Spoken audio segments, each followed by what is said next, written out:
Greetings, ladies, gentlemen, and other fish of the sea. Welcome to the TrueSelf Comms discussion over Persona 5. Finally here. After how many years? After, actually 6 months. We technically have not been a group for more than 1 year, my man. Oh, yeah. I was talking about the game itself, but our group has been around since 20XX, for all of you newbies out there. And we finally have a little bit of Persona content on this channel. We're been called TrueSelf Commentaries, yet we haven't had a single Persona video up until this moment. Yes, it's kind of been a long time coming. It's all we ever talk about, really. But thankfully, the game's been released. Everybody has been chatting about it for the past month or so. And with us to discuss this glorious game is our good friend Mystic here. Say hello, good sir. Hi there. You know, for those of you listening, you may know me from some of my Persona translations. These are some really great friends of mine, and we're going to discuss Persona 5, you know, including some talk about the localization and the game's themes, and a few other things we noticed in our playthroughs. It's a pleasure to be here. Yep, absolutely. Thanks for coming, man. Oh yeah, no problem. You guys are amazing. You know how it is. Legends only. Oh yeah, absolutely. And we also have Lester here. We've got a pretty full crowd, I'd say, for our Persona 5 discussion. So I think we should go ahead and get right into it. So starting with someone, whoever wants to speak up, what did someone think about Persona 5? Now that it's finally released, just basic impressions. I guess I'll go first then, if that's right. All right.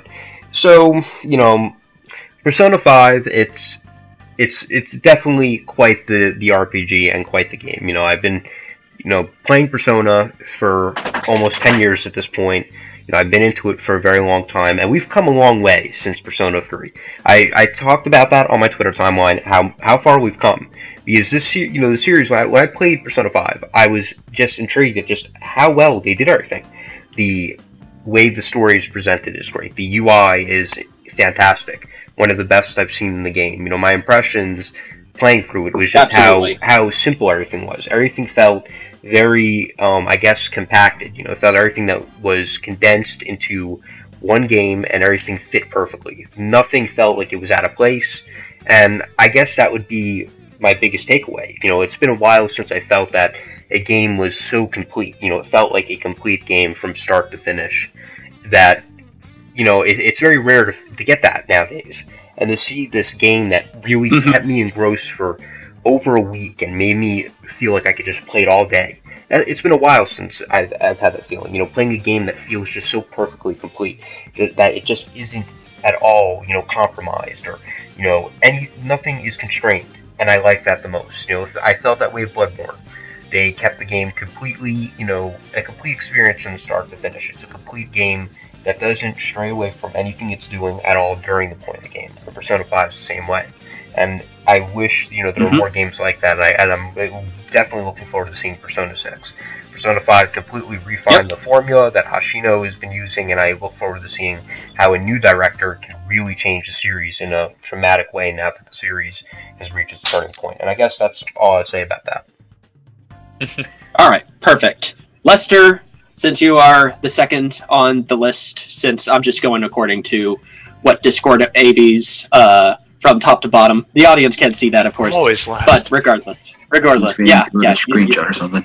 Here, you are the best for last. But yes, Lester, what did you think of Persona 5?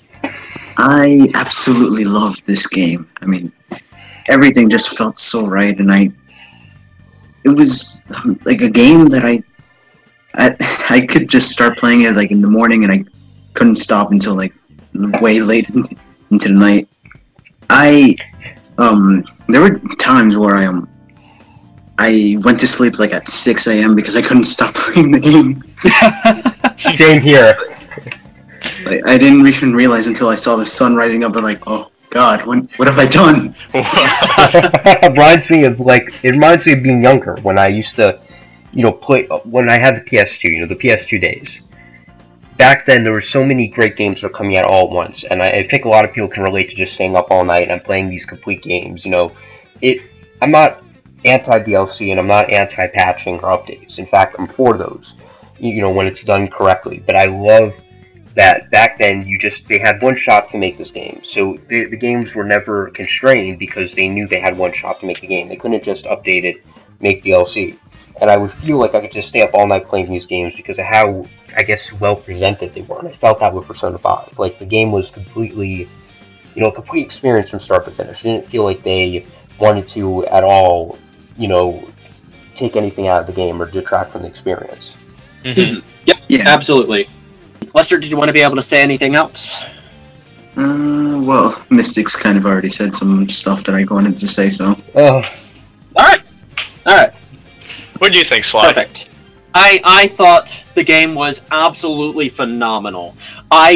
Just like Lester, I played the game 10 hours on average every single night. I finished the game in less than 2 weeks. I just marathoned the game. I was just absolutely hooked on the gameplay, combat, the story, the writing, and you know, the setting as well. I absolutely love the soundtrack. Almost every single aspect of this game just hit the nail on the head. I have never been this pumped, this energized by a game before. I remember during very specific story sequences, I was just cheering off the top of my, or just off the, you know, just actually yelling and actually freaking out my parents at several moments. And no other game has really got me this emotionally invested in a video game before. So honestly, you know, before the point, I was thinking that this would be one of the best games I had ever played, and I came out after this game saying, damn, this is probably literally the best game I played. This game is probably not just a candidate for Game of the Year, but also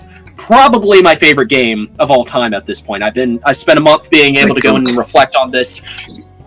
I was just completely addicted to Persona 5. It was such a great experience. Same here. That's exactly I have nothing but positive things. It is so immersive. I have nothing but positive things. It is. It's such an immersive game, and everything is so perfect. Boring.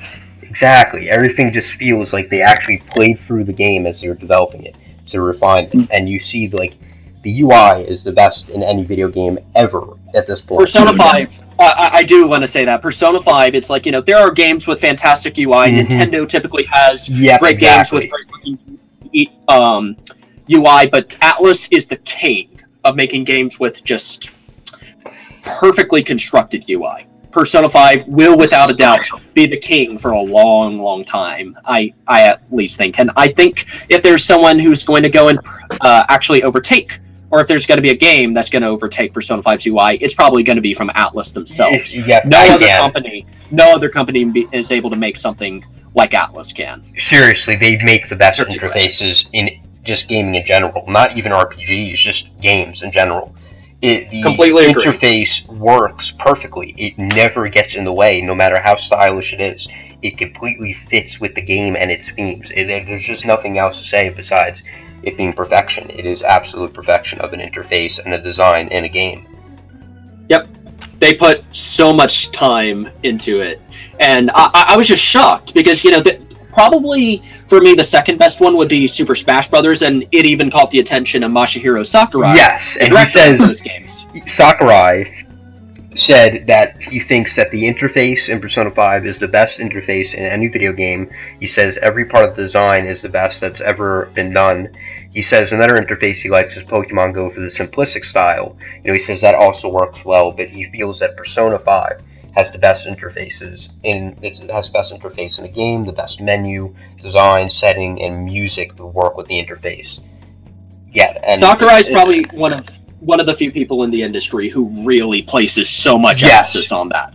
And Atlus and their director, and him and his wife, they place a lot of emphasis. You know, the best thing about Sakurai is that him and his wife are both good in graphic design. His wife is the one who designs the menu, fonts, and everything for Smash Brothers, and I think they are an amazing duo at that. And Sakurai himself is a very avid gamer. He has the PSVR, he has PS4, he has PS4 Pro, he has 3DS, the Vita, he has every game that usually comes out. He usually talks to Famitsu about which game he's played on Switch, what game he's played on PS4. He studies games like a science, and he's much more underrated in that aspect. People talk about the great games he makes and Smash, and sometimes the UIs that he and his wife design, but they don't talk a lot about his love for gaming. He studies games like an absolute science. It's amazing. Yep. He is definitely a respectable game developer, and so is the Persona 5 developers. But anyways, Veer, what was your initial impression or just overall thoughts on Persona 5? Best for last. Best for last. So, a lot of you who are watching this, and the guys in here as well, would know, I was really harsh on Persona 5 last year. And I know that's not really right of me to judge now looking back. A lot of it seemed petty to me, and all the bad stuff. But as time went on and I played for the game, I grew to love the characters quite a lot. I love the improvements over the gameplay, because the last RPG that I played from Atlas was SMT4. That one, while fun, the design of it wasn't exactly my own style. Same. Persona 5 for me, it went from, okay, I guess I'll play this because I have to oh my god, this is like Game of the Year material for me. It's such a big turnaround. I remember before you were just like, oh, I think that Breath of the Wild is going to be so much better than Persona 5, but you ended up loving it far more than you expected, to the point where it overtook Breath of the Wild. It did, and for multiple different reasons that Breath of the Wild just can't keep up with. Yep. It's going to be weird looking back, because I re-recorded Breath of the Wild like a week ago when this was recorded, so I'm probably going to be controversial on some topics if I brought up Persona 5 back there. Well, but, thoughts can change, and you finished Persona 5 and you ended up loving it, so... It is. There are issues with it for me, but most of it is my usual Mega 10 issues, which I kind of have with the rest of the series. But aside from those, it is a fantastic game. No doubt. No doubt. Yeah, no lies detected. Perfect.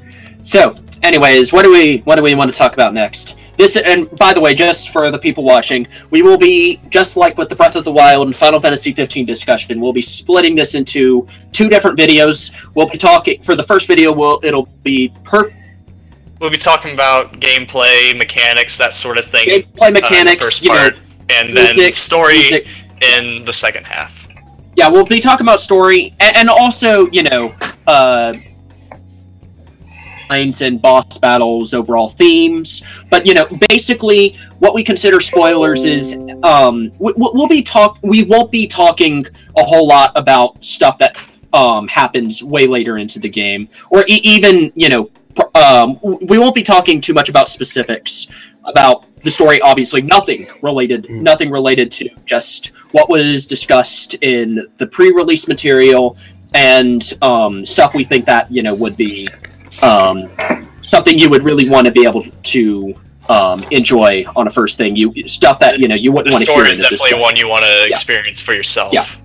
We won't go into many specifics in this. So if you have not finished Persona 5, you will not have to worry about the non-spoiler section. And then if you've already played Persona 5 all the way through and want to see the spoiler, you can watch the second. Or if you come back and finish the game after you see the non-spoiler discussion, you can go, or you can not. If you don't like it, whatever. It's cool.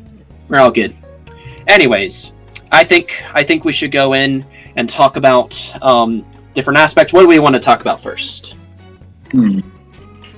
How about we start off with the gameplay? Gameplay. I was thinking that too. Specific. It is a very drastic change between Persona 4 and Persona 5, after all. In terms of combat mechanics, yes, it maintains the one more style system and offers a few improvements, such as how the player advantage system worked. Like the way that ambush works in Persona, the way that player advantages worked in previous Persona games, it allowed you, if you got a player advantage, you would be able to attack 4 times uninterrupted, and then battles would play out normally, where agility would determine whether the enemies move first or you move first. So essentially, you just got 4 free hits. But in Persona 5, the way that ambushes work is that if you get an ambush, you get a few attack. You get to have several attacks that are uninterrupted, and then immediately enemies will have attacks that are uninterrupted, which means that the emphasis is placed on trying to be able to take out the enemies as many enemies as quickly as possible with those free turns, because otherwise the enemies will be able to get in a bunch of free hits overturn on you, and attack you. which ultimately makes it way more challenging, because the primary complaints that people had about the previous Persona combat is that it lended itself to being very easy, because you had so many different chances to attack that as long as you had a player advantage, there was no threat of actually being... Or personally, I kind of found getting player advantages in the first place was kind of wonky. In 3 and 4 or 5? Well, in 4 anyways. Oh yeah. Golden did improve things, because in vanilla, your speed, or your character speed, was pretty slow, and Persona 4 Golden, they increased it. So it was a little bit easier there, but Persona 5 getting ambushes, as long as you know how to use the stealth, pretty easy, yeah. It's not too hard to be able to master the stealth mechanics if you played any form of stealth game, or even if you haven't, it's not hard to master, so... The tutorials do a good job at showing you, like, just what to do and stuff. Yeah, and demons do a lot more damage in here, in Persona 5 than the shadows did, so you really want to be able to try to take out the enemies in the ambushes. And this also leads into my second point. They place a whole lot more emphasis on SP conservation, which for some people is a very controversial part, because you don't have a Fox, like in Persona 4, or free SP refills. You have to really conserve your SP, which causes really players... Careful. Yeah, and it places emphasis on the physical attacks, because a lot of the time in Persona games, there wasn't really a huge incentive to use physical attacks. Sometimes they were the best form to be able to go in and attack other people, but for the most part, magic is more powerful. Magic is usually the way to go for Persona 3 and 4. 4 as well.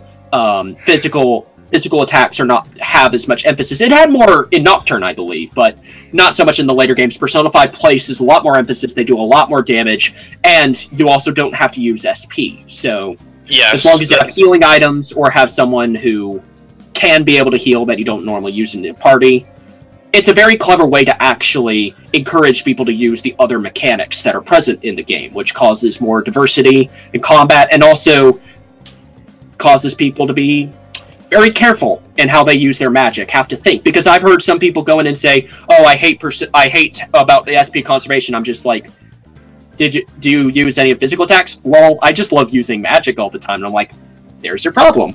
You should only ever use your magic when you can this. And well, yes. Thankfully for Persona 5, they have a good balance of enemies being sustainable to physical damage as well as magic. Weaknesses are definitely a lot more complex than what they used to be in Persona 3 and 4. Yeah, especially with the new elements, or I guess... Oh yeah, they brought back fusion... what's it called? Nuclear? Nuclear and psi attacks. Yeah. Which they were in Persona 2, so... that you have more to worry about, which is fine with me. It just means that you have to... It's like a lot... I haven't played Persona 2, but a common complaint about that game is that there's a few too many elementals. Like, they had, like, Aqua and another one. So, Persona 5 is probably just the right balance. Not too much, but not too little. It adds enough. Kind of like how Dark Souls added the dark element into 2 and 3. It really wasn't needed, but it was a nice change of pace and adds more diversity. So I like this kind of change. It's not too much. And I think it's nice that they have... I mean, honestly, probably one of the biggest things that's, we're probably going to end up bringing up, the way that Hama and Mudo are used in Persona, they're always going to be controversial. You have a game like Persona 5 where the Persona 5 protagonist... if he dies in one hit, it's an instant game over, which I think is kind of weird, weird because Persona Q and SMT4 and Apocalypse dropped that. I'm not sure why Persona 5. I honestly would think that it would have been best for them to have treated Hama and Muda like they did in Apocalypse, where it's just the attack, just like the actual. I don't know what to call them, but the ones that actually do damage rather than have a chance of instant kill. I don't remember the names of from 5. Huh? I don't remember the names of them from 5.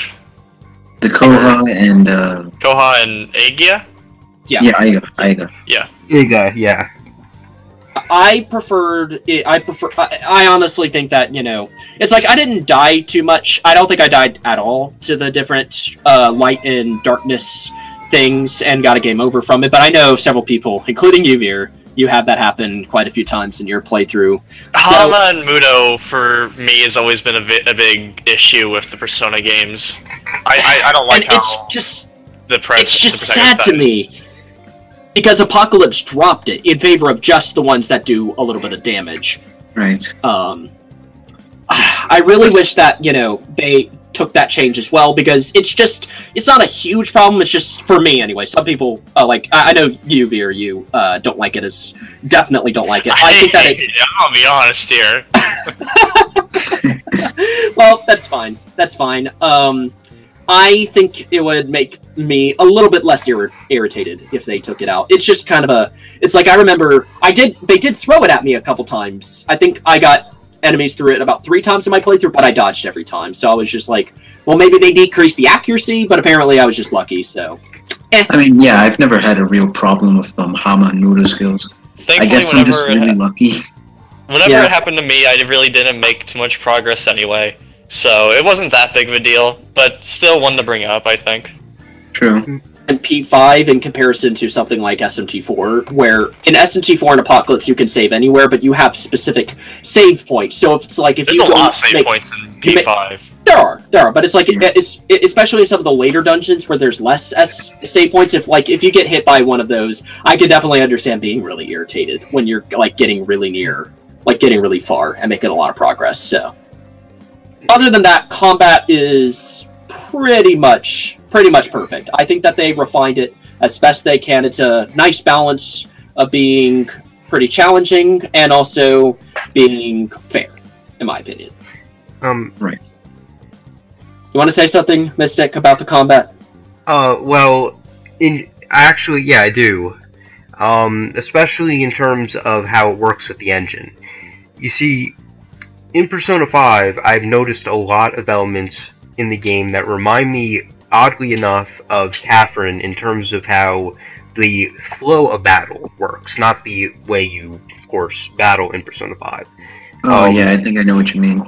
You know, Catherine was the first game from Atlas to use models connecting with the interface, which Persona 5 uses. And that simple key, that key point right here is what really leads to I feel battles feeling nice and smooth. You know, it's much faster paced, and I think and I want to discuss that. See, with Persona 5, Hoshino had wanted to make a battle system that was action, you know, as fast as an action-based game while being a turn-based, you know, battle system. So, okay. What I've noticed with Persona 5 that they fixed in Persona 3 and 4 was the major problem I had with Persona 3 and 4 is that you had, as I said, player advantages were very easy to get. Then you have the loading transitions into battles, which is, you know, which now when I play Persona 5 makes me realize, whoa, it is so much better being able to instantly go in the battle. Then there's the fact that Persona 5 encourages you to use things like baton touch, because they want you to conserve SP and create strategies. The whole point of the game is that the battles are supposed to be as quick as possible. They're not meant to be long or 20-minute or 10-minute ordeals, no matter what difficulty you're playing on. They're not meant to be long battles. They're specifically meant to be these quickly timed battles. You know, like a Phantom Thief, you have to be strategic and you have to be fast at doing things. And they really got that down with Persona 5 in the way the engine works with the battle system and the battle system itself. You have the battle system's UI connecting to the models. See, in Persona 5, everything is connected to the models. The models connect to every map, they connect to the interface. the models contain actual game files. So it's incredible to see a company's even able to do this. And the first game in that Atlas game to do that was Catherine. So when you start a battle, what happens is, whether you're ambushed or you ambush the enemy, a secondary map opens and you jump into that map, and that's the battle. So what you're really doing, when you actually look at that game through a debugger, when you're in the battle screen, you're actually still just on the map, but the map has transformed its function into a battle, a battle-based interaction. It's still the same place. Everything is connected. Every single part of that. So, like, the running that you see with the main character after you get the results, once he starts running, immediately they have loaded the retransition back into the regular map. This way it feels like it's truly speedy. Everything feels like it's connected and it's working together to give this this nice smooth flow and experience that you don't really see in a lot of games, using the programming to specifically affect the way the game interacts with you in terms of loading and efficiency of speed. So another example is, when you go, you climb upstairs or something and you see, that nice little transition of the main character jumping up and the black, the black background goes with the screen as he jumps away. When that is happening, the game immediately is loading the next map file right there. Once he jumps, the map file has completely loaded. So they time the loading with the animation itself, which is incredible. They actually played the game and they timed the loading with how a transition can work without taking too long. And I like that. And they even kept the regular loading screens, like, take your time, and kept them, stylish. But the battling, it's much better. You're dependent on your SP.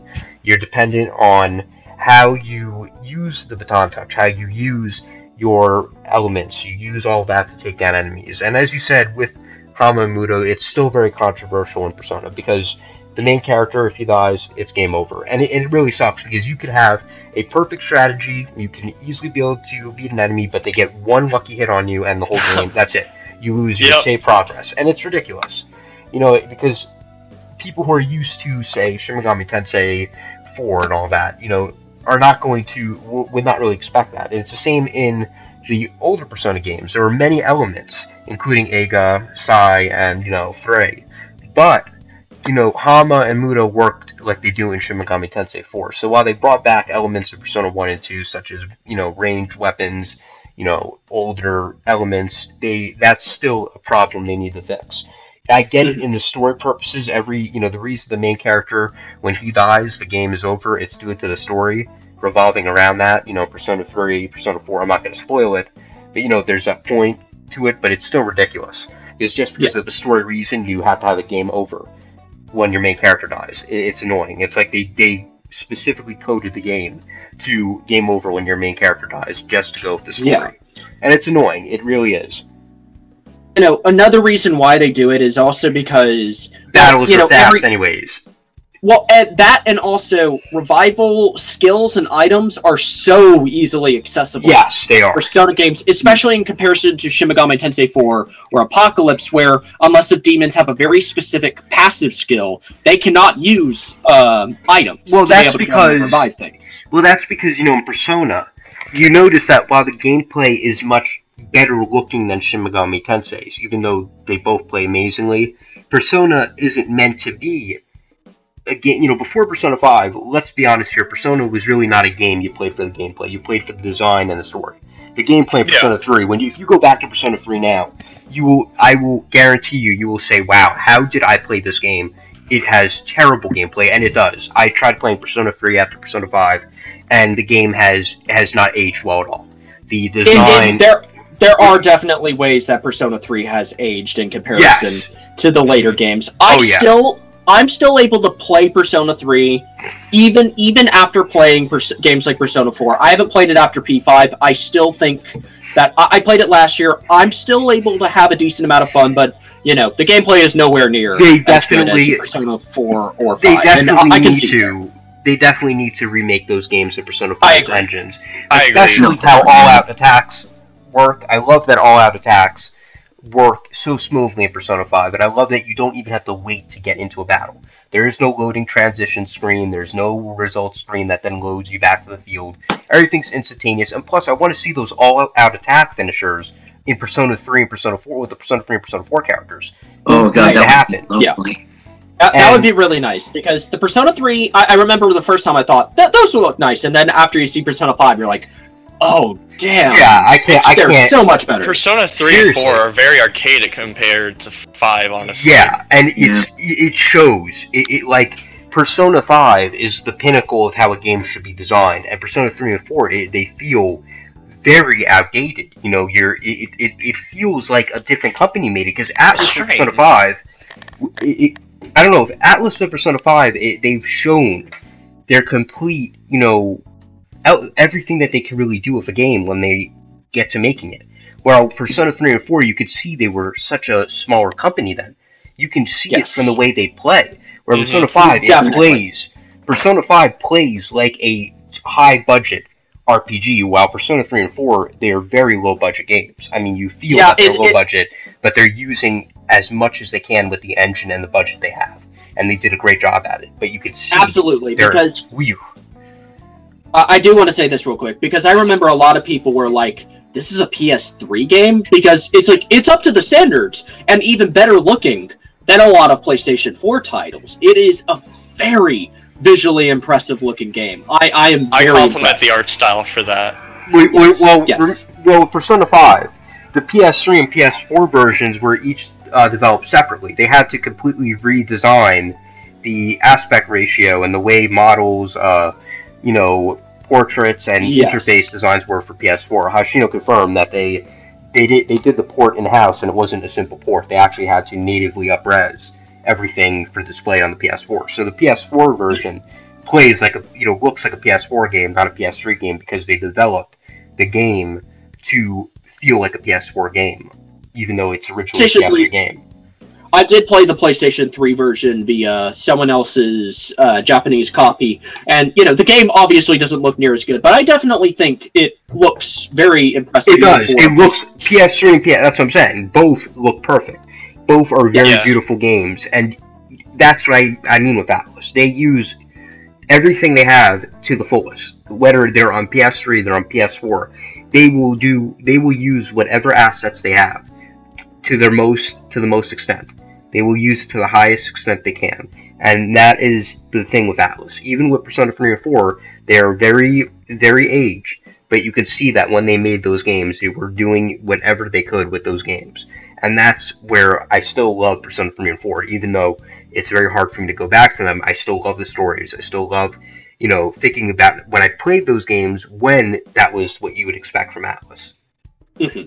Yes, absolutely. And I still enjoy playing Persona 3 and Persona 4, and I definitely will still go back to them after playing Persona 5, because I do think that the cast and stories of those games are very unique, and they have their own qualities. I still consider them some of my favorite games of all time, even still. Yep. And one thing about Atlas, I'm sorry to interrupt, is that of course their stories are the most unique I've played. You know, I have to, it's not that their stories are better than another developers, but they're the most down-to-earth and the most unique stories I've played in just a game in general. I really appreciate all the thought they put into the, you know, the thematic settings and the, you know, way the cast is represented. They do it in a way that I really respect and admire.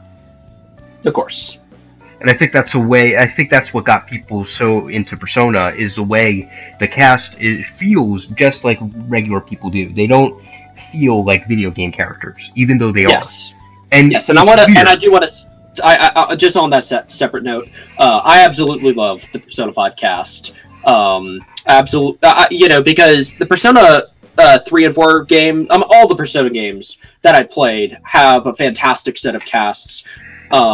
Very unique characters that, you know, you don't really see, or very unique to their specific games. Some of my favorite characters in other mediums, and Persona 5 has some of my personal favorite games. I love Yusuke, I love Ryuji, I love Futaba. All these characters, they're probably my personal favorite Persona cast between Persona 3, Persona 4. They're very well developed. They have interesting character arcs. Their confidants are very interesting.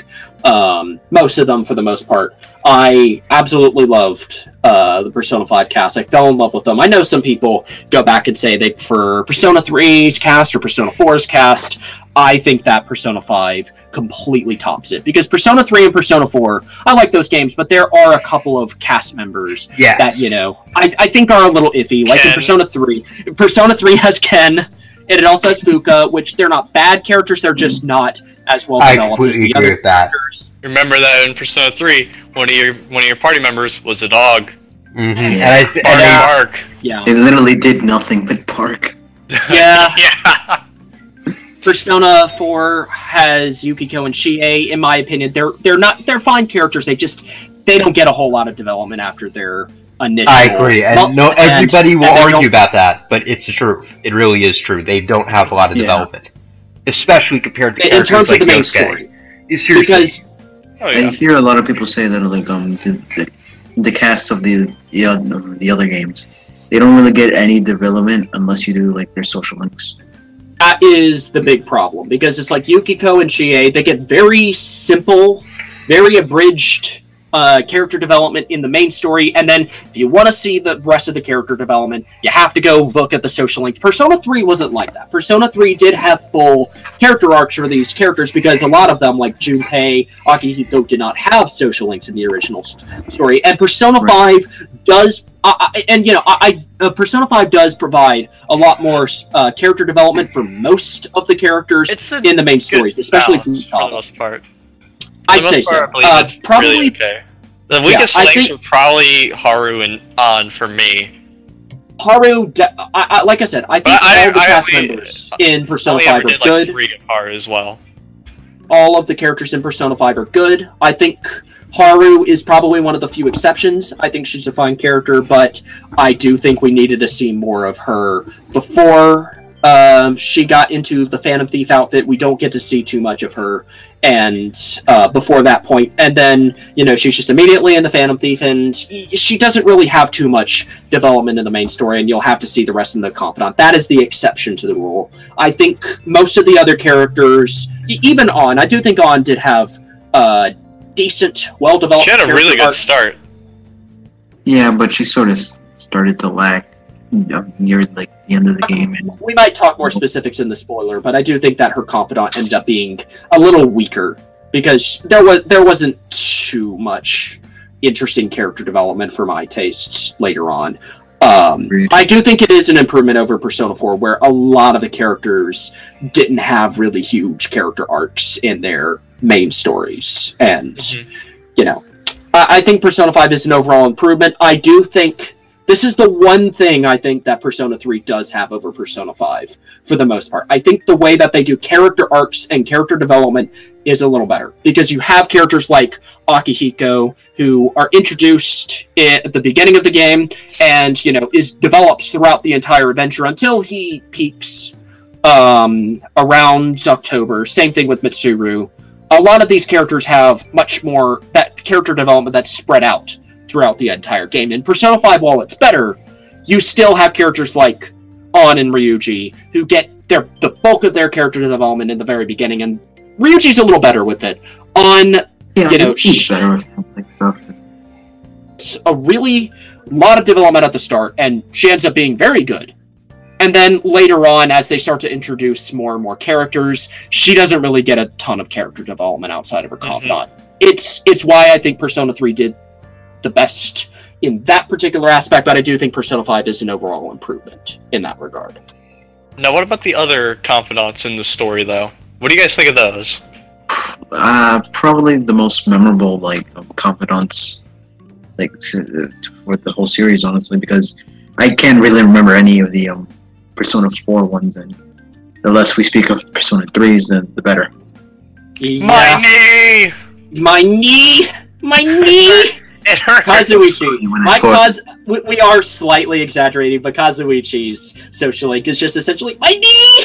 My knee! I love the guy, but still. Yeah, and then Kenji, the less we speak of him, the better. The less we speak of Gourmet King. I thought about you when I farted. In Persona 5, we have characters like Yoshida, who is one of the best confidants or social links in the entire series. I absolutely loved God, Yoshida. I love Yoshida. Yes, partially, one of the reasons why Social Link is one of the easiest to progress, or one of the reasons why I love going through it, is it also didn't have the matching Arcana thing. You could just go in, advance the Social Link.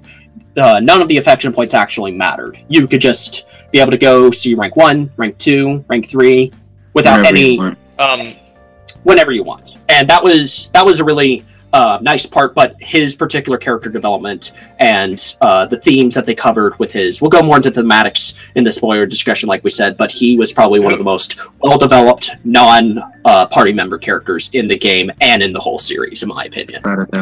Who did you say? I didn't hear you correctly. Yoshida, the politician. Okay. Yes. You don't remember him, or do you not like him? No, I can't hear you. I'm deaf. Oh. Hear me? No, I can hear you, idiot. I just didn't understand what you said. Yoshida. Yoshida? The politician. Yoshida. I'm trying to remember his name. I'm trying to remember him. Yoshida.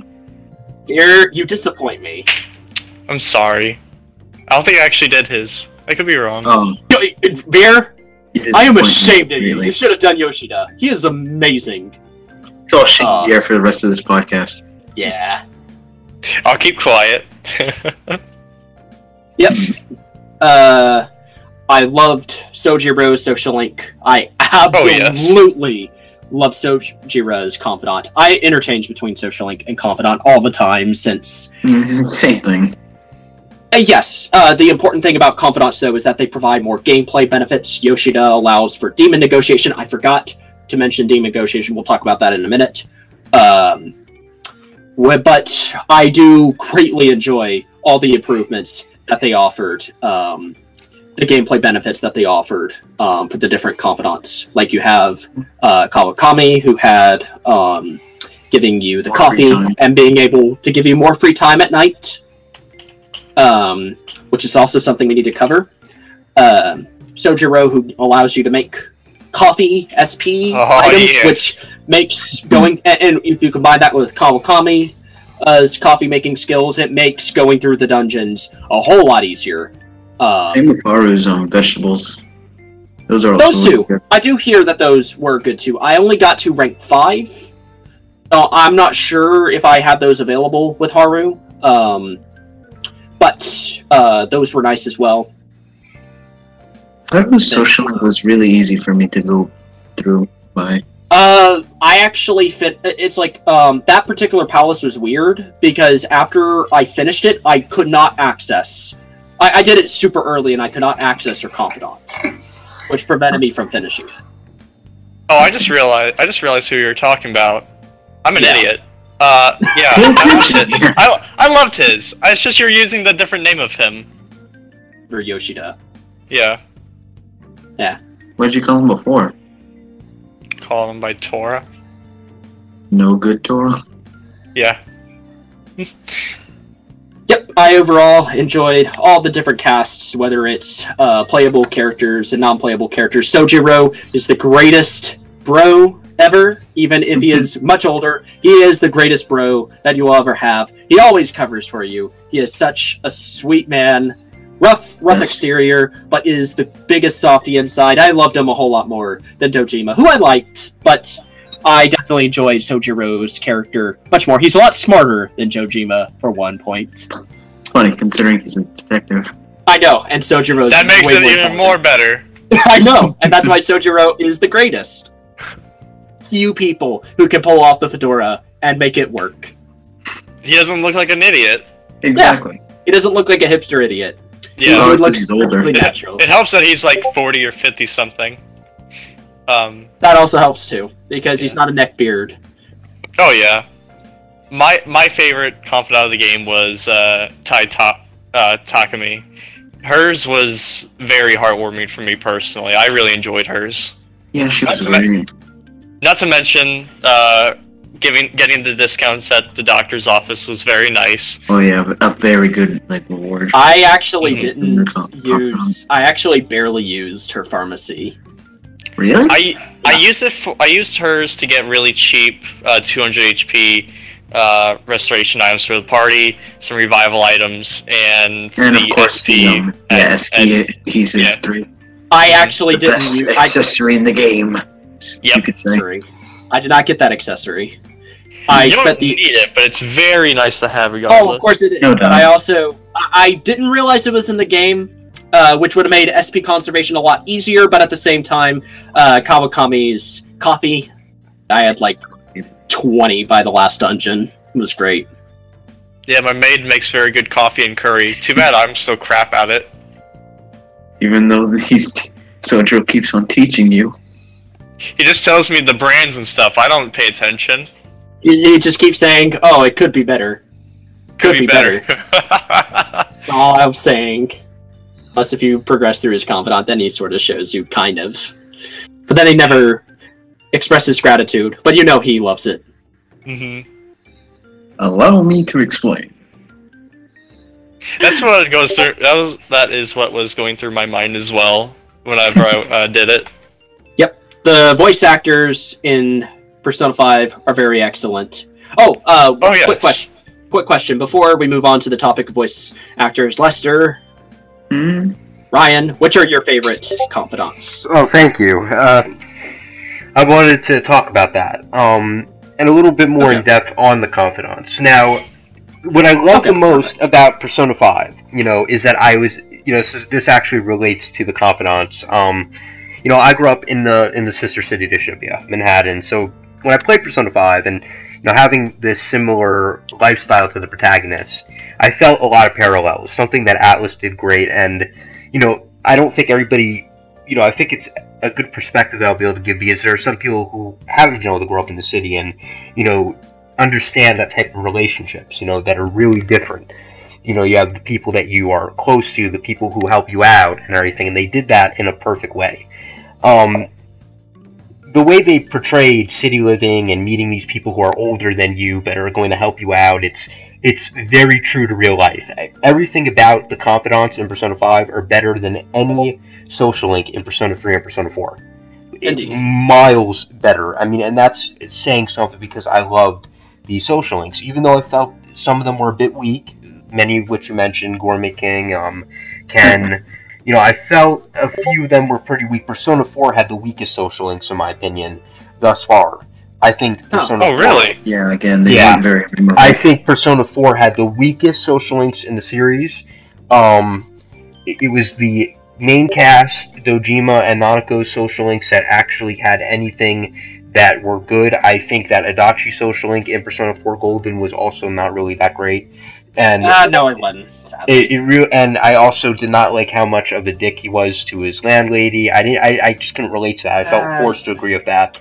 And I think that, Persona 5, they perfected it. Yoshida is my favorite confidant, my favorite social character in the entire series. They completely got the element and aspect of being a high school student, helping a politician win a local election in a way that is completely true to real life. I've been, if you grow up in the city, especially, like I said, I know that you guys probably may not, you didn't grow up in that type of environment, so it's a little different. I think that it gives a lot of people who haven't grown up in the city a better, perspective of how that way of living is. Just like how Persona 4 gave me a better idea of what it's like to live in a smaller area.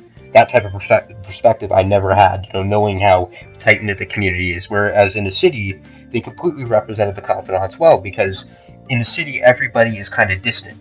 There's so many people, but everybody is kind of doing their own thing. They're following their own path. And you feel that for the adults that you are pretty much helping re-inspire. It shows that type of, wow, if somebody meets you and you form this bond and you're able to help them do something, you could really impact the whole group of people. One of my Yoshida was one of my favorites. I can't think of any one of them that was bad. I loved Takemi. I thought Iwai had an interesting backstory. I felt that the main cast had some pretty great confidants, and mostly, though, it's the NPCs that really had the most interesting, though, because it gives this element of city life. These people who are living under these masquerades in the day and are sharing their true selves at night. You know, Sojiro is the best dad in the entire series. He is so much better than Dojima, it's not even funny. Dojima, even though in Persona 4 he doesn't come off as mild-mannered like Sojiro does. Sojiro has much more of a loving aspect to his personality. He's a true dad. He treats you like you're a high schooler. If you do something stupid, he calls you out on it. If he, he gives you these perspectives on society. Like when you first move in, he's telling you, even though he doesn't think you're this bad criminal at all, he tells you how, people getting involved in people's problems in society, it only leads to bad. If you just want to live and die in society, you can go on that path, but if you do that, it only leads to nothing. And it's very much to the point when he says that to reality, because I feel that way in reality. I've met people like that who remind me a lot of Sojiro. Sojiro is just truly the best dad. He's this local cafe owner. He acts and is just like Jigen from Lupin, and he's just such a dad. And every character in the topic of confidants is that every character in Persona feels like somebody that you've grown accustomed to, like they're a friend. Even though they're video game characters, you stop differentiating them from video game characters and people that it's weird. In a video game, even when I relate to a character, I know that they're a video game character. But Persona 5 and Persona games in general, it's easy to forget that they're video game characters because the game is so long. So that length and the story kind of gives you this bond with the characters, especially when they have real names, they look like ordinary people, they do ordinary things. You've taken the time to actually bond with these fictional characters on the screen because they have so much you can relate to, a lot that can inspire people. You see a game is representing these feelings you've had and all these problems that you feel no one understands, and it gives you that feeling of inspiration, like, okay, society does understand what it's like to be this or be an outcast, and that gives me hope that I'm not just this weird person in the world. And I love that about Persona. I felt like I could truly, like Ryuji was a brother of mine, or that, Makoto was a great friend of mine, and I love that. No game has ever gotten to that point where you become so emotionally invested in each character, where you start to feel for people like Futaba, or you're starting to feel for Sojiro and his own struggles in life. Because of how long these games are, how realistic the setting, the names, the appearances of characters are, you actually begin to feel for them, even though in your mind they're not real. You feel like it kind of breaks that fourth wall because of how natural the dialogue is. They sound just like actual people. Ryuji sounds like a bro. He sounds like a good friend of mine I'd hang out with after school. He doesn't sound like a video game character. He sounds and looks like somebody I could meet in person. And I love that. Persona does that aspect better than any game or just anything in general does. I'm just so impressed every time I play a Persona game, and the characters just feel so relatable no matter what the circumstances are. And that's basically all I have to say. Yeah, and I want to ask you guys, because this is something I've been thinking about. Do you guys view the protagonist as his own character, or do you think that he is best used as an avatar for you into this massive world? Because honestly, in my opinion, Persona 3 and 4 were definitely like that. They Persona 3 and 4's protagonist, or Minato 4 is and definitely... Narukami, they definitely didn't feel like they had they did have defined characteristics, but for the most part, they were not as emphasized for the sake of letting you be able to immerse yourself. In Persona 5, the protagonist definitely felt like he had a more defined personality. He is sarcastic, he is witty, but he's also has a little bit of a chill personality when it comes to basic personality. No, I've definitely felt, and especially with even simple stuff, like how the protagonist says, I think this, in different thought bubbles, when in Persona 4 and 3 it said, you think this. Yeah, it's like in second person. You jelly? Yes, yes. It feels like the Persona 5 protagonist is more of his own character. So I actually view the experience more, not as much as some other games where they definitely have voiced lines all the time. They say a bunch, but I definitely felt that the Persona 5 protagonist, more so than other games in the series, felt a bit more distinct. Well, and so, do you have an opposing opinion? No, I wanted to give my own perspective on that. Alright, perfect. With Persona 3 and Persona 4, like you said, the characters are much less defined than the Persona 5 protagonist. And that's intended, and you can see that the Persona 5 protagonist is his own character, in his own right. He doesn't feel, it isn't like Persona 3 and 4 where they are very devoid of their own personality besides a few defining characteristics. But what I feel with Persona games in general is that the main characters are sort of a proxy to you, not really an avatar of who you are. So I always see those main characters as their own characters, but they have elements that relate to people, because the characters in the game make up the personality of the main character. That's true. That's true. The only thing is that Minato and you, they don't have as many definable personalities outside of other sources. Let me explain though, because that's what I'm trying to say is it's all good. What I'm saying is the main characters in every Persona game have always felt like a proxy to me rather than an avatar of me. No matter what I name them, I usually name them their canon name, but they've always just felt like a proxy to me. I've always felt that their personality kind of grows through how you act as a character and the cast. The cast kind of brings a personality to your character, and I feel that your character kind of matures with your own thoughts about certain situations. I've always felt that the main character is just more of a proxy rather than a direct avatar of you. So even with Persona 5's main character, I love that he has these defining personality traits because I've always just seen them as avatars, not avatars as proxies. So I like that the fact that the main character has his own personality while you still get to choose what he says, and you can still relate to parts of his character even though he's meant to be you. And that's what I think about it. They're proxies to who you are as a person, rather than actually being an avatar for you. Yes, and that's essentially how I thought about it too. It's like in Persona 5, I definitely felt like I was affecting what a character was really saying. In terms of Persona 3 and Persona 4, I mean, you sort of get that different vibe, but for the most part, I just don't think that their personalities 5 is a lot more defined, I believe. Distinct enough for me to be able to think of them as their own distinct personality. A lot of the responses that we get, especially in Persona 3, that's why I'm saying that they're more like a proxy, even without that, even without the defining personalities, which they don't have in Persona 3 or 4. You're still able to affect your group, and I think that's what really makes them a proxy to you, because you're still able to relate to how everybody acts in those circumstances in the game, even if they don't have a major personality. That's why I say they're proxies. Yeah, and there are a lot of people who do still. I have seen some people, not as many with Persona 5, still view the characters as an avatar, and I don't think so. I don't think the main character really is an avatar in this particular case. And especially so Persona 5.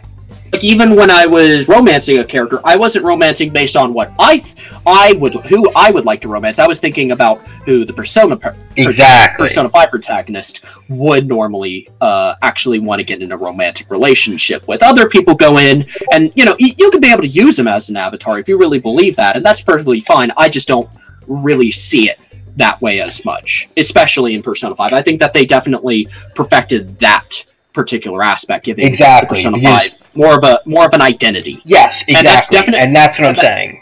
I have sort of a mixed view on the main character. What I agree with what Sly is saying, because now the main character feels like a true proxy to your experience with the game. They have their own personality that is made clear and apparent from the first cutscene in the game.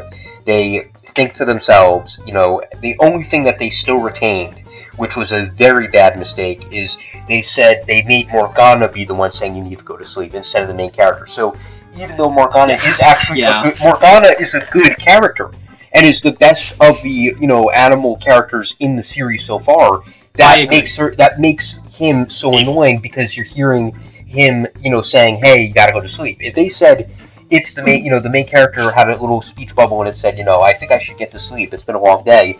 Which is what they did in the intro. Yes. Which is why. Well, I'm saying is, if they did that with Persona 5, people would complain about the gameplay mechanic. Now, people are complaining about the character, not the mechanic itself. That's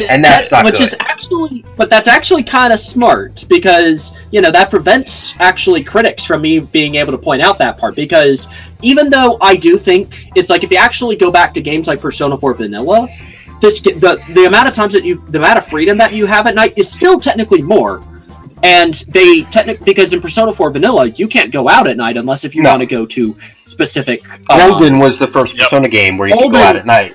Golden was. However, the interesting thing is Persona 5 gives you actually more to do at night. You just don't have as many nights that are accessible. Because there's more to do at night. Persona 4...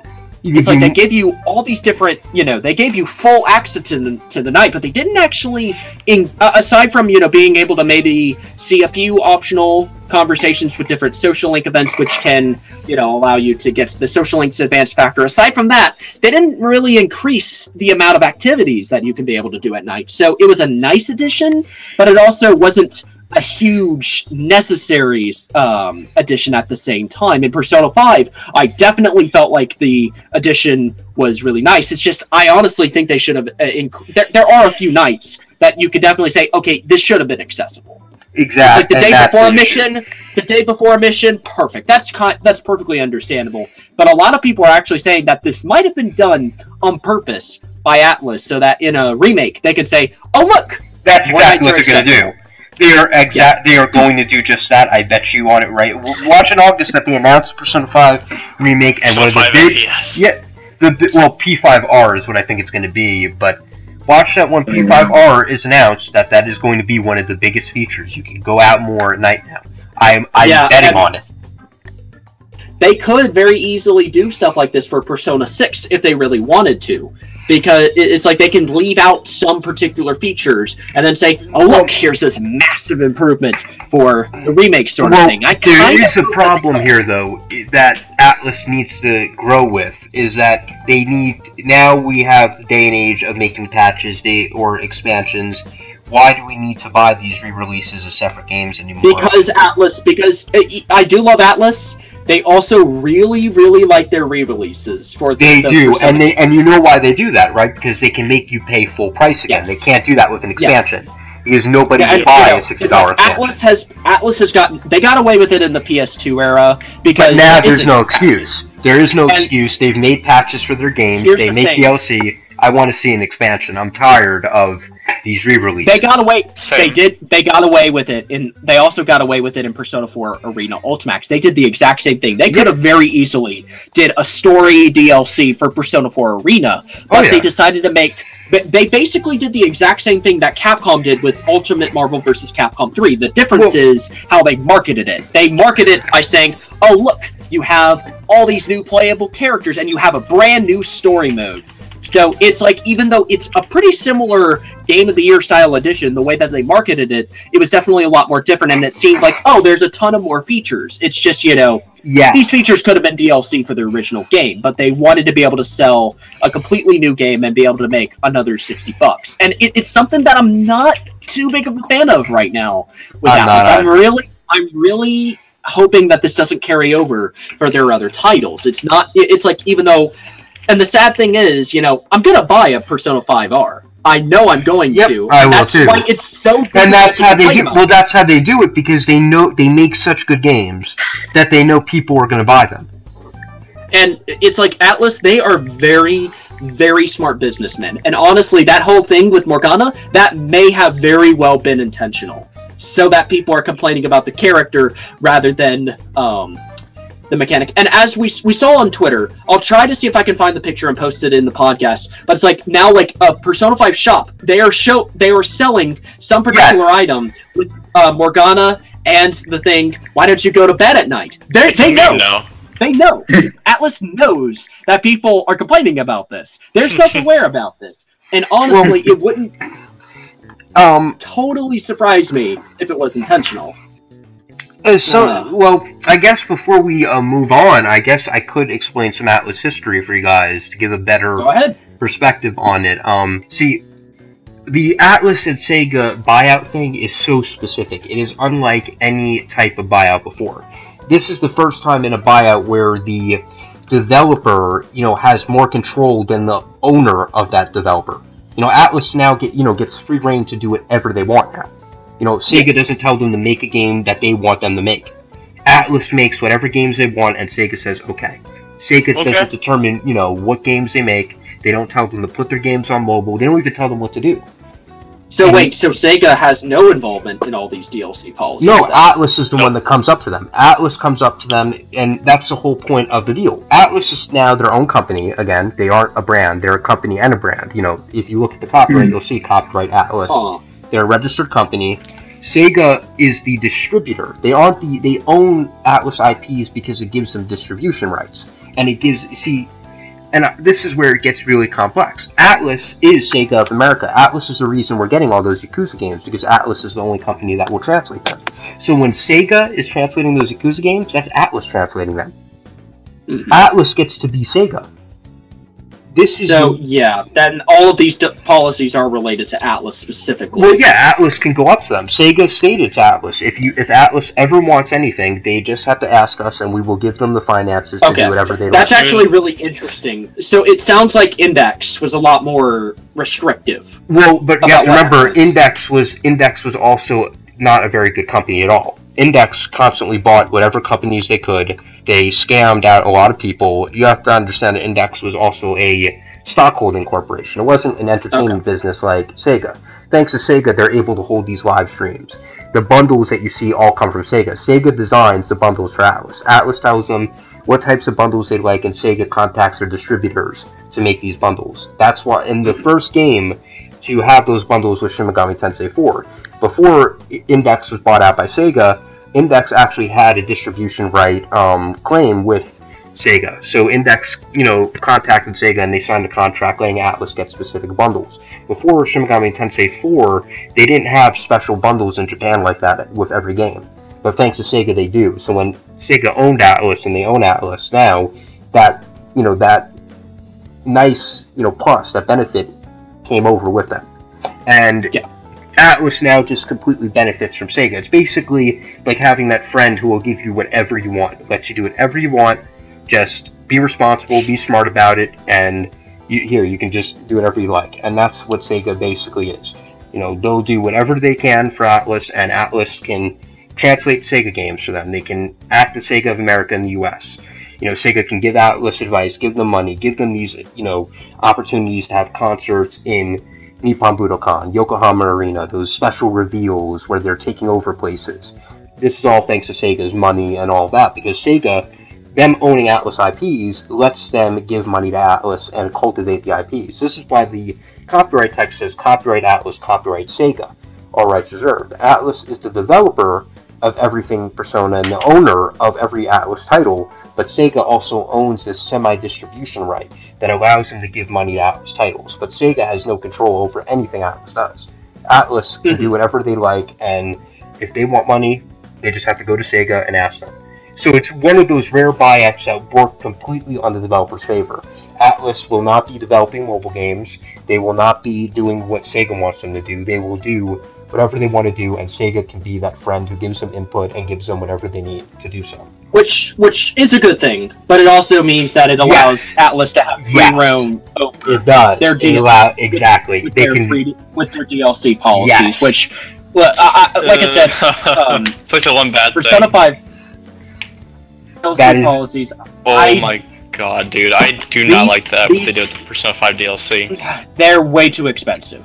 There's several dollars. They're on disc. They're all on disc. Yeah, that's what makes it worse. That's what makes it really bad. It's all on disc. You're paying to turn on a file. This is not actually content that is developed after the game. It is even in the Japanese release. It's all on the actual disc. This is all. You're just basically paying for an unlock code for this specific Persona, which is one of the reasons why I actually haven't bought very much DLC in this. I didn't buy any of the DLC in the English version. That is highway robbery. I did, but unfortunately, it's why I'm not going to complain too much about it. I did buy the Persona 3 costume outfit. That is all that I currently bought. It is kind of a sad thing, and it's why I won't make a huge deal about it, because I myself basically gave up the right to complain because I went in and purchased it. Oh, and I did want to mention one other thing. Atlas web design. You probably noticed that Atlas's Japanese sites are very professionally designed. They look almost like the interfaces in their games. That is definitely one of the strong points. There's a reason for that. The people who design the interfaces for Atlas games do the web design for their sites. Oh, I did not know. That is good thinking. They get the people who did the user interface for that game to design the website, so it looks just like the game would and kind of promotes the game. And thanks to Sega, the strength of Atlas's marketing campaign, which their marketing in this game is very on point. And that was thanks to Sega, and they also are now easily able to hire more people because Sega is able to give them money to promote their company for recruitment purposes and all of that, which is amazing. Now maybe they should let Atlas USA have a little bit more staff. Yeah, they really should. Maybe just a little bit. That's like one of my biggest complaints of Atlas, is that I think Atlas USA is very understaffed. Well, the thing is, an Atlas USA is treated like a second thought to them. They don't really care about Atlas USA. In fact, Atlas USA is left out of almost everything. And that's really sad. That's a huge shame, because I think Atlas in Japan, they should understand the value of actually having someone to translate their games to the West, because right now the Japanese market in video games is quite a good bit smaller now. Especially, it's been decreasing by a lot in the last few years, but it has re-increased with these recent games. There are a lot more people playing RPGs now. Yes, than there were 5 years ago. Still not at the point as it was with the PS2, but it's gotten better. That's what I'm saying. Do you think the online stuff kind of has something to do with that? That's just an odd topic I like to bring up. Do you think being able to play online has something to do with less RPG activity? No, you want me to give you a small explanation for that, actually? That'd be nice, thank you. Okay. I'm sorry, Sly. You may remember in the days of the PS2, you always got Japanese games. They were always talked about. If you weren't playing a game from Japan, you weren't playing a game on the PS2. Everybody played a Japanese game on their PS2. But then the PS3 came around, and where's all the Japanese games? They're never coming out. We're seeing very few and far between, in terms of the title lineup. And then all of a sudden, PS4 is a resurgence. This is because in Japan, as crazy it is, because they're the inventors of this technology, they took a very long time to catch up with the West in terms of HD development. Then you also have the fact that the PS3 was one of the worst consoles to ever develop for. One of the worst, if not the worst, in modern history to develop for. Bayonetta PS3 was a completely terrible port because it's so hard to develop for PS3. No, it's fine. Go ahead. Half the frame rate. PS3. Yeah, go ahead. PS3 was terrible for developing with. It was very hard to develop HD games on PS3. The specific coding languages and, everything you had to use was much more specific to work with the CPU and the processors of the console than it was on Xbox or even the Wii. With the PS3, you were using a very specific architecture known as Cell. And this Cell architecture was terrible for game optimization. Then you have to factor that in with the fact that Japanese developers were very slow to the curve. Persona 5 is Atlas's second HD video game. This is their second HD game. With Catherine only being the other one. Yes, this is the second in-house HD game Atlas has ever developed and released. Yeah, there's a lot. It definitely took a lot for Atlas to be able to finally catch up. I mean, it took them. It definitely took them a while for them to be able to start developing games for the PlayStation 4, but now we're here Persona 5 is released, and a lot of... Well, this is the first generation where Atlas has actually caught up with the current gen, and they aren't behind the gen. Because Catherine was a great game. I don't want to dwell too much on this topic too much, but Catherine was a very good game, but it definitely was a game that was trying to experiment with HD development, except it came out 5 years into HD. Into the cycle, because they just had a really hard time developing for HD systems. They took a while to adapt, and when they finally came in... They even said that Catherine was a very special circumstance of a game to develop because it was in HD. And just imagine how hard it must be for them to develop games in HD if they found developing one HD game a special and challenging circumstance. They were very, they were never prepared for HD development at the time when they started. Now they are, and now they finally are a gen ahead, and they're finally here in current gen and have the tools and the staff for that. And that's something a lot of new Atlas fans definitely should appreciate, because for a lot of people who played these games for years, oh god, having to play a PS2 game in 2008 is just, it's not fun. It's a great game, but you just start to say, why am I playing on a PS2 in 2008? Definitely was the case with games like Golden Sphere. But regardless, it's a fascinating issue. But it's good that they finally caught up. They can be making other games like Persona 5 or other Persona games. They can make more Shin Megami Tensei style games. And now we're getting a Shin Megami Tensei on Unreal Engine. I mean, they've definitely grown. Nice. But I do wanted to talk a little bit about... I think we've covered a lot of non-spoiler discussion or topics, but I think the biggest one that we save for last is the localization of Persona 5. I'm gonna let you guys handle this one. So, should I start first again because I have the most experience in it, or...? I have the most to say. Let me at least say this real quick. All right. I did read up on... I am speaking as someone before Persona 5, I was more or less fine if a game didn't have the best localization for me, as long as the general ideas were conveyed in the best way possible, or at the very least conveyed, I would be fine. But,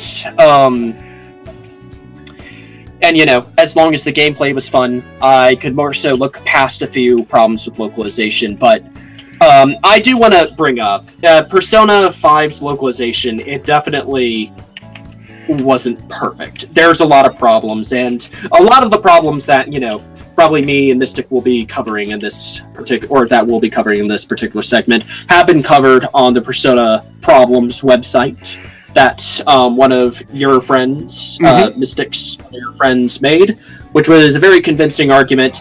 I don't agree with every single thing he said, but there were definitely a lot of typos, a lot of grammatical errors, a lot of ideas that were conveyed better in Japanese. There were some poor wording. There were definitely a lot of problems in terms of this specific translation. And I'll admit, I did notice quite a few issues in terms of this text. There were several times where I just said, okay, that sentence did not make a lot of sense, and I had to reread it several times so that I could get the general idea of what they were trying to say. It was not the best localization. I think a lot of that is a result because Persona, the team was a little undermanned for this kind of topic. I mean, they got the script in July, which, some people might think that it would be very, they have like 8 months or whatever. They can translate it, but Persona 5 was a much bigger task. Wait. They got the script in July. Haven't they been working on that for years? I believe they did not get that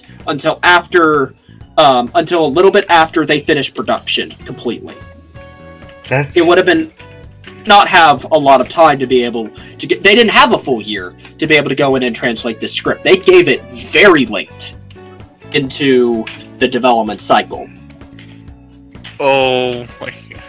That yeah. Very undermanned and very for this kind of game, because unlike a game like a simple platformer like Mario, they don't have to translate too much. So typically those games are pretty easy to be able to get on time with an international.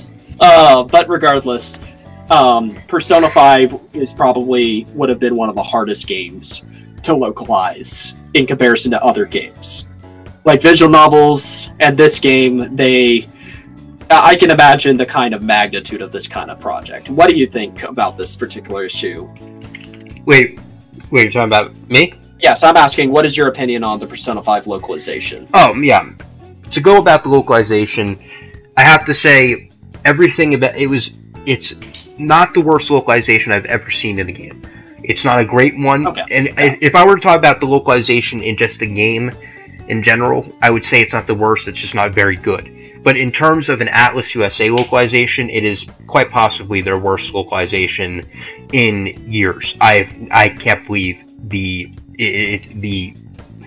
it's like it was very incompetent feeling. Even though they aren't incompetent, it felt like they had no idea where to go with this. And I think a lot of this has to do with the very, very, very behind closed doors discussions that Atlas, JP, and USA have that really brought about these issues. First, we have to take in the fact that Persona 5 is a 100-hour game. This was a game wrapped behind some of the most secretive marketing and discussions ever for a video game. You never heard about details unless Atlas wanted to tell you, and when and where they wanted to tell you. They have a very, very poor track record of communicating with Atlas USA. Those are some issues I think factor into this. When I played for the localization, I was really disappointed in the lines. They are serious to kill us. This passes by QA and gets completely voiced, and nobody calls it out. That goes past the translation error and becomes somebody not thinking correctly here.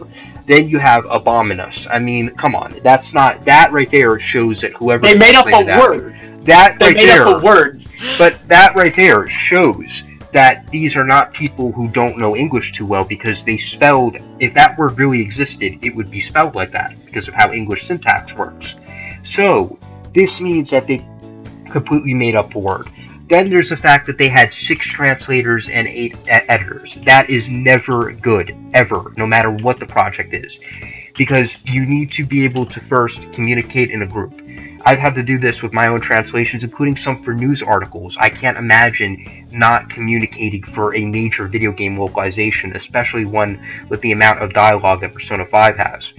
It honestly sounds like a mess. 8 editors means that you have people, debating over how the script should sound, how this character should sound, how this should be phrased, how this joke should be translated. Then you have the fact that, you have 6 translators, so now these translators don't know how to communicate this from this editor. It's very bad. I don't really have to go into detail. You can just kind of imagine how bad that is. You should never have that many editors or translators. This is where it's quality over quantity. This is where where less is more and more is less. Because in this case, the more people you have that are on board in this project and writing, the more will be debated, the more will get mixed up, the more will sound weirder.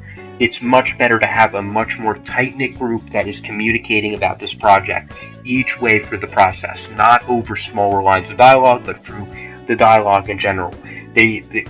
What I'm noticing with the localization was a lack of discussing how the game should, how the characters need to sound, giving a base script for how the characters will interact, discussing their cliches, their tropes, discussing the way events in the story are portrayed in the Japanese version. It feels like they didn't even completely focus on the Japanese version and the way dialogue is expressed. They constantly go from one writing style to another, which is terrible. The localizations of the voice TV programs in the story are terrible. One has completely weird English dialogue that is not correct at all, which relates to Medjed. Then there's the dialogue with Abominus. There's the clips. Then there's the overusage of the word rumor. Rumor. You don't need to use that word to convey that meaning. Like, are you really as bad as the rumor says? That is not natural English. People do not speak like that. And that was definitely a big problem, because that they showed. One of the first line that they showed with On's trailer, which and it's not that it's not that it's incorrect English. It's that it's very formal English. It does not match on speaking style, and it does not. It's not. You don't have to say that. You could say, "Are you really as bad as everyone says you are?" Are you really as bad Are you as bad as the thing? Are you as bad as people say you are? There's so many other ways they could say that. Are you as bad as the rumor says? The rumor says is very vague. What is the rumor, and what does the rumor say? Just just straight out say, are you really as bad as everyone says? That's all they have to put. There's no need to pepper it up with as bad as the rumor says. This isn't this big secret relating to the story. Are you as bad as all the people say you are in school? That's literally all. And some people go in and make the argument that people are just cherry picking. But the problem is there is a little bit too many cherries in this particular. Exactly, it's not cherry picking. And the thing is, people need to understand that Persona 5 is still an excellent and absolutely wonderful game and one of the best RPGs. We could still criticize the fact that it has some very poor localized dialogue that does not stay true to what a localization should be. It has some very weird ways of writing in the English version, and people need to stop saying it's cherry picking to criticize localization. We want Atlas to improve. We're not doing this to cherry pick and complain and complain. We're not doing this to make a problem. We're doing this to fix a problem. Yes, and I don't think the cherry picking argument works because there are a lot. It is far more. Yep. It's not like it's just like one or two lines. It is if you actually go in and look through the game, and even like I said, if you want more elaboration on this particular topic, the website Persona Problems, they cover a ton of examples just from the first 10 hours of the game. I do want to also discuss some of those things that he mentioned, including some of my own things I found. And I recommend, like Sky said, to go to PersonaProblems.com. My friend Connor Kramer, he designed and wrote everything for the site. He's a great friend of mine. He's in the localization business. He has a ton of experience on his belt. He's a great guy. I really recommend reading the site to and his argument is definitely very thorough. He does it in a very thorough and very kind way. He does not do it to bash an Atlas. He does it in a very respectful way. When we're also bringing up these things, we're not attacking the translators. No, we don't. In fact, this may not be the translators. Exactly. Maybe the translators did a good job, and the editors changed some things. And like I said, and another thing I want to point out though is that none of this, like Sly is saying, is to bash anybody. In fact, the editors themselves are probably very good at what they do. It's just that the fact that there were so many people got them very confused and got this project a lot more messier than it needed to be. So, if anybody here is listening, nobody here, including the site, is attacking Atlas USA or even the people who had anything to do with the translation. I'm absolutely certain that the translators on their own are wonderful people and are great at what they do. I say the same for the editors. My criticism is that they just put way too many translators and way too many editors and told them to just talk and do everything without any debate. And that just doesn't work.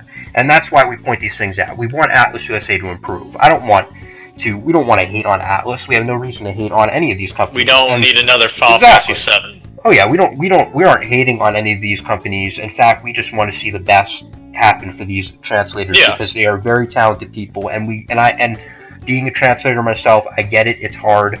It can be very, very time consuming, and there's so much to worry about in getting a character just right. So I don't want anybody to think we're bashing anybody at Atlas. No, of course not. We aren't trying to cherry pick or complain the complain. We just want people to hear this out and talk to Atlas about this. I'm going to be meeting up with an employee from Atlas USA in New York this summer, and I'm going to talk to them and ask them a few questions about the localization. I'll be meeting with a former employee and a current employee, and we're going to talk about this localization, and I'll, share my insight from it when I do meet with them. So, like I said, this is completely done out of respect for Atlas, and I think the biggest issue was the miscommunication with JP to USA, and the fact that they just put way too many translators and editors for one project, especially one like Persona 5. So anyways, what were you going to say, Sly? Sorry about that. Oh, it's fine. It's perfectly fine. I do want to go ahead and wrap up this non-spoiler section. Anyways, after this point, we started getting into spoilers, so I'm going to go ahead and end it off here. I hope you enjoyed it, and I hope you tune in for the spoiler discussion. See ya.